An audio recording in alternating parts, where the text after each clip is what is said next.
We are Arsenal. Wembley bound. We love Arsenal. Oh yes. We are Arsenal. No mercy. We're Arsenal. Forever. We are Arsenal. Road to Wembley. We love Arsenal. Oh yes. We are Arsenal. Can't stop us. We're Arsenal. Forever. ሰላም እንደምናላችሁልን ተወዳጆች መድፈኞች ቤተሰቦች አርሰናል ኢንፎ ወደ እናንተ መደመጡን ጀምሯል። በፕሪማች ሪቪውን የተገናኘ ነው። በእንግሊዝ ፕሪሚየር ሊግ የ31ኛ ሳምንት መርሃ ግብር አርሰናል ወደ ሞሊኒክስ አቅንቶ ከወልቭስ ጋር ይጫወታል። እንዴት ነው የ31ኛ ሳምንት መርሃ ግብር ፕሪሚየር ሊግ 26ኛ ሳምንት እያለ የሚከናወን ብላችሁ የምትጠይቁኝ ከሆነ በቪዲዮ መሀል ላይ ነግራችኋለሁ። ሮብ ምሽት 5 ሰዓት ይከናወናል። ይህን ጨዋታ እንመለከት ከእናንተ ጋር ተገናኝተናል። ስለምታደምጡን ደግሞ ቆይታችሁን ከኛ ጋር ስለምታደርጉ ከልብ ነው የምናመሰግነው። ብዙ ነገሮችን ይዘናል። በተለይ ደግሞ ማች ፋክት በፕሪሚየር ሊጉ በዚህኛው መርሃ ግብር ውስጥ ሊሰበሩ የሚችሉ ሪካርዶችን ይዘናል። እንዲሁም ደግሞ በጨዋታ ውስጥ ሊመዘገቡ የሚችሉ ቁጥራዊ አዎንታዊ ጉዳዮችንም እንዲሁ ተመልክተናል። በጉዳት እነማን ላይኖሩ ይችላሉ የሚሉትን ጉዳዮች እንመለከታለን። የኤፍኤ ካፕ ድርድሮችንም በጥቂቱ ለመቃኘት እንሞክራለን። የሮብ ኤድዋርድ ወልቭስ በጨዋታ ውስጥ ምን ሊያስመለክተን ይችላል? አርሰናልስ እንዴት ሊጫወት ይችላል? እሱንም ምንቃኝ ይሆናል። ስለምታደምጡን ቆይታችሁንም ከኛ ጋር ስለምታደርጉ ከልብ ነው የምናመሰግነው። የቅድመ ጨዋታ ቅኝታችን ነው። ሮብ ምሽት 5 ሰዓት የሚከናወን የፕሪሚየር ሊግ ጨዋታ ነው። ስለምታደምጡ ቆይታችሁን ከኛ ጋር ስለምታደርጉ ከልብ በድጋሚ አመሰግናለሁ። ሼር፣ ሰብስክራይብ፣ ላይክ እያደረጋችሁ አድምጡን። ብዙ ቦታዎች ብዙ ሰዎች ጋር መድረስ እንድንችል ይህን ስለምታደርጉን ከልብ ነው የማመሰግነው። ሰከንዶችን ወስደን እንመለሳለን።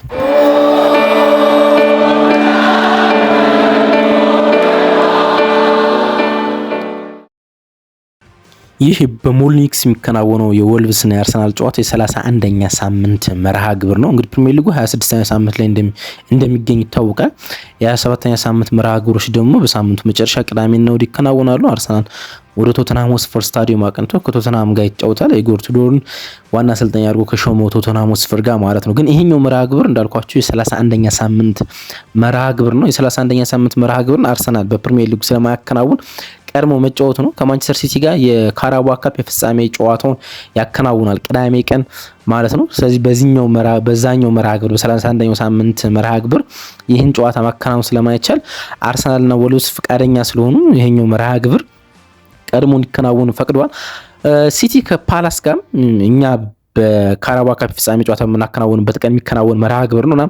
ሲቲ ይህን ጨዋታ ማከናወን ይጠበቅበት ነበር ግን ክሪስታል ፓላስ ባለመስማማቱ ምክንያት ፖስት ፖንድ ነው። መቼ እንደሚከናወን አይታወቅም። ለአርሰናል ግን አድቫንቴጅ ነው። የሻምፒየንስ ሊግ ጨዋታዎች መርሃ ግብሮችና የመርሃ ግብር መጨናነቆች ሳይፈጠር ቀድሞ ከወልቭስ ጋር ያለው መርሃ ግብር መጨረስ መቻሉ ትልቅ አድቫንቴጅ ይመስላል። እንዳልኳችሁ የ31ኛ ሳምንት መርሃ ግብር ነው። ጥቂት በአይነቱ ለየት ያለ መርሃ ግብር ነው አይደለም። የፕሪሚየር ሊጉ መሪ የሆነው አርሰናል ከፕሪሚየር ሊጉ ግርጌ ጋር ከሚገኙ ወልቭስ ጋር ነው የሚከናወነው። አንደኛ ላይ የሚገኘውና 20ኛ የሚገኘው ቡድን ማለት ነው 57 ነጥብ ያለው ቡድንና 9 ነጥብ ብቻ የሰበሰበው ቡድን እንደማለት ነው። 32 ጎል ነጹህ 32 ጎል ያለው አርሰናልና 32 ጎል የግብ ዕዳ ያለበት ወልቭስ ነው የሚጫወቱት። 17 የሊግ መርሃ ግብሮችን ያሸነፈው አርሰናልና በሊጉ መርሃ ግብር አንድ ጨዋታ ብቻ ያሸነፈው ወልቭስ ነው የሚጫወቱት ማለት ነው። 3 ጨዋታ ብቻ የተሸነፈው አርሰናልና 19 መርሃ ግብሮችን በዚህ ውድድር ዓመት የተሸነፈው ወልቭስ ነው የሚጫወቱት። 50 የፕሪሚየር ሊግ ጎሎችን ያስቆጠረው ወልቭስ እና 48 የፕሪሚየር ሊግ ጎሎች የተቆጠሩበት 50 የፕሪሚየር ሊግ ጎሎች ያስቆጠረው አርሰናል እና 48 የፕሪሚየር ሊግ ጎሎች የተቆጠሩበት ወልቭስ ነው የሚጫወቱት ማለት ነው። በዚህ ውድድር ዓመት 14 ጊዜ ጎልን ያላስደፈረው ወልቭስ እና 13 ጊዜ ደግሞ በፕሪሚየር ሊግ ጎሎችን ሲያስቆጥር የወጣው ወልቭስ ነው የሚጫወቱትና የተለየ ፓራዶክስ ይመስላል አይደል? በጣም የተለየ ፓራዶክስ ነው። በጣም በሁለት ጽንፍ ላይ የሚገኙ ሁለት ቡድኖች የሚያደርጉት መርሃ ግብር ነው። ለአርሰናል ግን እንግሊዝ ፕሪሚየር ሊግ አይደለም የትኛው ጨዋታ ሊወሳሰብባችሁ እንደሚችል አይታወቅም። ታስታውሳላችሁ ይሄኛው መርሃ ግብር እንኳን ከሁለት ወራት በፊት ስናከናውነው በጣም ተቸግረ እንደነበረ በኤምሬትስ እናስታውሳለን። ሮብ ኤድዋርድ የወልቭስ አሰልጣኝ ሆኖ በተሾሙባቸው ሰሞን የከናወነ ጨዋታ ነበር። ሁለት ኦንጎሎች አንደኛው ኦንጎል ደግሞ 90 ምናምንኛው ደቂቃ ላይ ተቆጥሮ ነበር ያሸነፍ ነው ማለት ነውና ጥቂት ውስብስብ ነው። እንግዲህ አርሰናል ለኳርዶቡል ወይም ደግሞ ለአራት ዋንጫዎች የተጫወተ ይገኛል። ስለዚህ በአራቱም መርሃ ግብሮች እስካለ ድረስ አራቱንም ዋንጫዎች መመኘት ቅር የሚያሰኝ አይደለም። በኤፍኤ ካፕ የአራተኛ ዙር መርሃ ግብር በዚህኛው ሳምንት 4-0 ማሸነፋችን ይታወቃል ዊጋን አትሌቲክን። አሁን ደግሞ ከማንስፊልድ ጋር ደርሶናል። ሌላ ልናሸንፈው የሚችል መርሃ ግብር ነው። ከ2020 በኋላ ለመጀመሪያ ጊዜ ነው በኤፍኤ ካፕ ወደ 5ኛ ዙር መሻገር የቻል ነው። እናም ይሄኛው መርሃ ግብርን ማሸነፍ የምንችል ይመስለኛል። በቅርብ ሳምንታት የካራባ ካፕ ጨዋታ ስናከናወን ነበር። የፕሪሚየር ሊግ ጨዋታ፣ የሻምፒዮንስ ሊግ ጨዋታዎችን እያከናወኑ ነው የሚገኙ ግን ከሁለት አስርት ዓመታት በኋላ የፕሪሚየር ሊግ ዋንጫ ለማሸነፍ ግን ትኩረታችንን በዚህኛው ሳምንት ሮብ ምሽት በፕሪሚየር ሊግ ጨዋታ እናከናውናለን ማለት ነው። በኤፍኤ ካፕ የ5ኛ ዙር ድልድል ግን አንዳንድ ኢንተረስቲንግ ጉዳዮች አሉ። እርግጥ አርሰናል፣ ሊቨርፑል፣ ቼልሲ፣ ሲቲ ሁሉም ከሜዳቸው ውጭ ጨዋታቸውን ያከናውናሉ። ግን ሲቲ ወደ ሴንት ጄምስ ፓርክ ነው የሚያቀና። በ5ኛ ዙር ከሚከናወኑ የኤፍኤ ካፕ ውድድሮች ሁሉ የሲቲው ትንሽ ጠጠር የሚል ይመስላል። ምክንያቱም ሊቨርፑል ከወልቭስ ጋር ነው የሚያከናውነው፣ ቼልሲ ከሬክሳም ጋር ነው የሚጫወተው። ቀላል መርሃ ግብሮች ናቸው። አርሰናል እንዳልኳቸው ከማንስፊልድ ከሚባል ቡድን ጋር ነው የኤፍኤ ካፕ የ5ኛ ዙር ጨዋታውን የሚያከናውነው ማለት ነው። ስለዚህ ቀለል ያሉ መርሃ ግብሮች እንደሆኑ ማንሳት ይቻላል። እንግዲህ የፕሪሚየር ሊጉን የደረጃ ስንጠርስ ቀድመን ከመጫወታችን አንጻር 7 ማድረግ እንችላለን ማለት ነው። 7 ስለዚህ ኢንተረስቲንግ ይሆናል። 7 ነጥብ ከፍ ያለ የነጥብ ልዩነት ስለሚያደርገው ማለት ነው ውድድሩን የሳምንቱ የመጀመሪያ ጨዋታዎች የሳምንቱ የመጨረሻ ጨዋታዎች ከመከናወናቸው በፊት ማለት ነው። ስለ ወልቭስ እና አርሰናል ማች ፋክትስ ግን ብናነሳ በጣም ኢንተረስቲንግ ይመስለኛል። እንግዲህ በታሪክ 110 ጊዜ በሁሉም ውድድሮች ተገናኝተዋል። እነዚህ ሁለት ቡድኖች 28ቱ መርሃ ግብር ወልቭስ አሸንፈዋል። 55ቱን ደግሞ መድፈኞቹ ሲያሸንፉ በ27 አጋጣሚዎች ደግሞ ሁለቱ ቡድኖች ነጥብ ተጋርተው መውጣት ችለዋል። አንዳንድ ኢንተረስቲንግ ፋክቶች አሉ። እነሱን ያነሳን በጥቂቱ ብንወያይ ደስ ይለኛል። ከ2021 ደብል ወልቭስ ከሰራ በኋላ ወልቭስ አርሰናል አላሸነፈም፣ አቻም አልወጣም። 2021 ደርሶ መልስ ነበር የኑኖ ስፒሪቶ ሳንቶ ወልቭስ አርሰናል ማሸነፍ የቻለ 2-1 በሞሊኒክስም በኤሚሬትስም 2-1 አሸንፈውናል። በሞሊኒክስ ደግሞ የሚረሳ አይመስለኝም 2 ቀይ ካርድ የተመለከትንበት ጨዋታ ነው። ዴቪድ ሉዊዝ እና በርናርድ ሊኖ ቀይ ካርድ ተመልክተው ሁለቱም በቀይ ካርድ የወጡት ጨዋታ ነበር 2021 ሲዝን። ከዛ ከ2021 ሲዝን በኋላ በ9 አጋጣሚዎች ተገናኝተናል ከወልቭስ ጋር በፕሪሚየር ሊግ ብቻ ማለት ነው። ያለፉት 5 ዓመታት 9ኙንም አሸንፈናቸው ካለ ምንም አቻ ማለት ነው። እና ያኔ ካሸነፉን በኋላ የሚካኤል አርቴታ ቅጥሮች ከተፈጸመባቸው ጊዜያቶች ከ1 ዓመት በኋላ ማለት ነው ደብል ካሸነፉን በኋላ እያንዳንዱ ጨዋታ ነው እንግዲህ ያሸነፍናቸው 11 ጊዜ ያለፉትን ከ2020 ጀምሮ ብናል 11 ጊዜ ተገናኝተናል ማለት ነው። 9ኙን አሸንፈናቸዋል። በሁለት አጋጣሚ 2021 ያሸነፉን ሁለት አጋጣሚ ብቻ ነው እና ወደ ፐርሰንት ስትቀይሩት 82% ዊን ሬት አለው ነው ደግሞ የማሸነፍ ንጻር ያለን ከወልቭስ ጋር ማለት ነውና 10 በላይ የፕሪሚየር ሊግ ጨዋታዎችን ካከናወንባቸው ቡድኖች 10 የመጨረሻ ጨዋታዎችን በፕሪሚየር ሊግ ካከናወንናቸው ቡድኖች አንፃር ከፍተኛ የማሸነፍ ንጻሬ ያለን ከወልቭስ ጋር ነው። እንደ ወልቭስ የምናሸንፈው ቡድን የለም በቅርብ ዓመታት ማለት ነው። ያን ያህል በጣም አስደናቂ ጊዜ እያሳለፍን እንደሆነ ከወልቭስ ጋር ቁጥሮች ይጠቁሙናል። በሁሉም ውድድር ያለፉትን 36 ጌሞች ጎል አስቆጠርንባቸዋል። ይሄ በፕሪሚየር ሊግ ውስጥ ከተመዘገቡ በጣም ኢንተረስቲንግ ፋክቶች አንዱ ነው። ያለፉትን 36 ጌሞች ወልቭስ ላይ አስቆጠረናል። ተሸነፍንም አሸነፍንም ማለት ነው። እንግዲህ 2020 ሲያሸንፉን እንኳን አንዳንድ ጎሎች አስቆጠረንባቸው ነበር። በእንግሊዝ የፉክክር እግር ኳስ ታሪክ ውስጥ በፕሪሚየር ሊጉ እንደገና ከተዋቀረ ምናምን አይደለም። በእንግሊዝ የፉክክር እግር ኳስ ታሪክ ውስጥ ዌሬክሳም ነበር ዳይሬክተን የሚባልን ቡድን 49 ተከታታይ ጌሞች ጎል ያስቆጠረበት ከ1929 እስከ 1961 ዓመተ ምህረት ዌሬክሳም የሚባለው ቡድን በተከታታይ 49 ጌም ተሸንፈም ማሸነፍም ዳርሊንግተን ከሚባል ቡድን ላይ ጎል አስቆጥሯል። ከዚህ ከዌሬክሳም ቀጥሎ በእንግሊዝ እግር ኳስ የፉክክር እግር ኳስ ውስጥ 36 ተከታታይ ጌሞችን ጎል ያስቆጠረው አርሰናል ነው ወልቭስ ላይ ማለት ነው። ይሄ እንደ ሪከርድ ይመዘገባል ማለት ነው። አርሰናል ያለፉትን 14 ከወራጅ ቀጠና ቡድኖች ጋር 20 19 እና 18ኛ ከሚገኙ ቡድኖች ጋር በተከታታይ 14ቱን ጨዋታዎች አሸንፏል። 14ቱን ጨዋታዎች ማሸነፍ ግን አይደለም። አግሪጌት ጎሎችን ብትመለከቱ 40-4 ነው።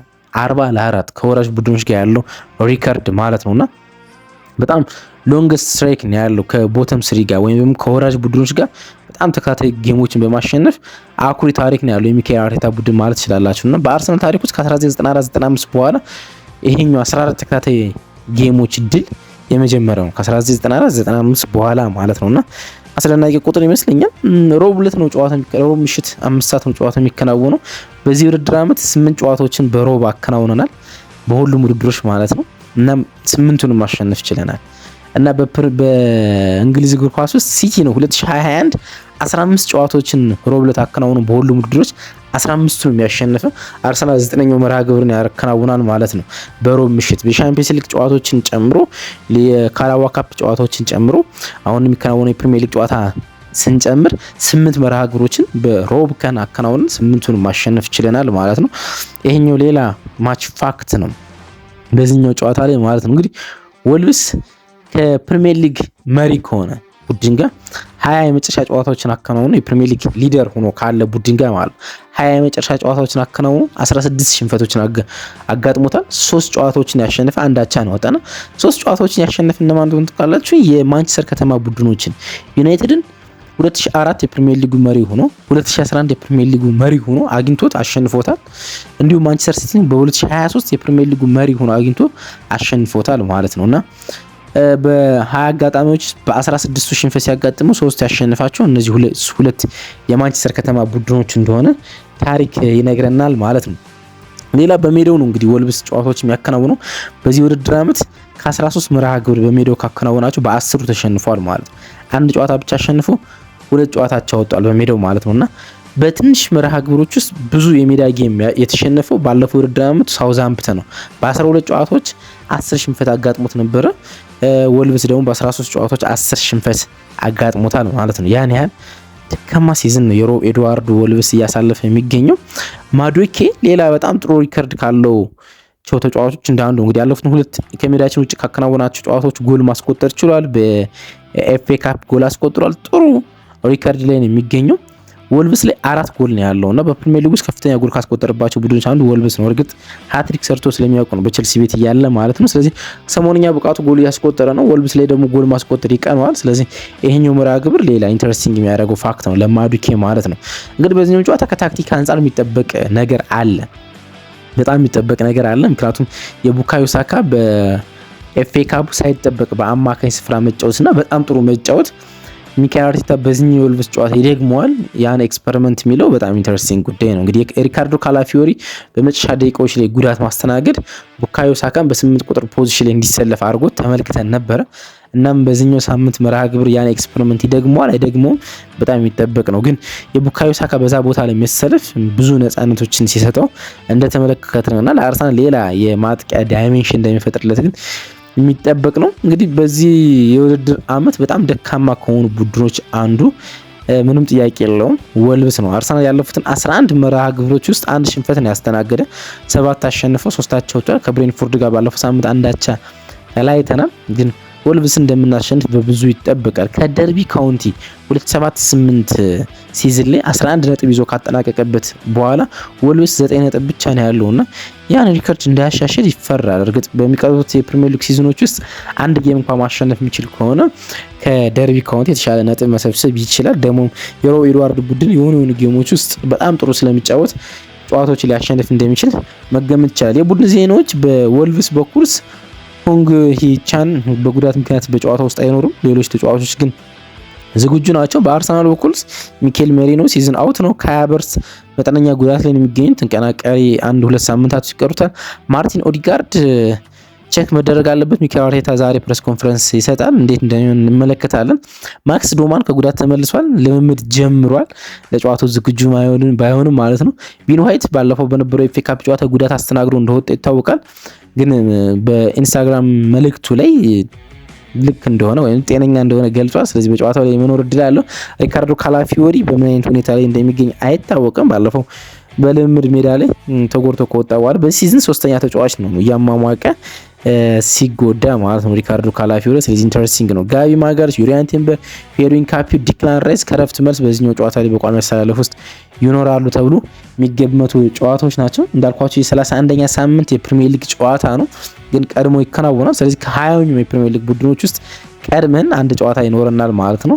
አንድ ጨዋታ ቀድመን እንጫወታለን ማለት ነው። 27 የሊግ መርሃ ግብሮችን ቀድመን እናከናውናለን ማለት ነው። ልናሸንፈው የምንችለው ቀላል መርሃ ግብር ነው፣ ግን ደግሞ ፕሪሚየር ሊግ ውስብስብ ነገሮች አሉት። በተለይ ደግሞ ከሜዳቸው ውጭ ጨዋታዎችን ስታከናውኑ፣ ስለዚህ እንዴት ነው የሚሆኑ የሚሉትን ጉዳዮች ለማየት እንሞክራለን ማለት ነው። ሮብ ምሽት በሚከናወነው ጨዋታ ነገ በሌላ ፕሮግራም እንገናኛለን። አብራችሁኝ ስለነበራችሁ ከልብ አመሰግናለሁ። የጨዋታ ግምቶቻችሁን አስፍሩልን። እንዲሁም ደግሞ ሰብስክራይብ፣ ሼር ማድረጋችሁ አይረ ብዙ እየታየን አይደለም በብዙ የአርሰናል ደጋፊዎች። ስለዚህ ሼር አድርጋችሁ ብዙ ቦታ እንድንደርስ ታደርጉን ዘንድ በፍቅር እንጠይቃለን። ባይ መልካም ቀን ይሁንላችሁ።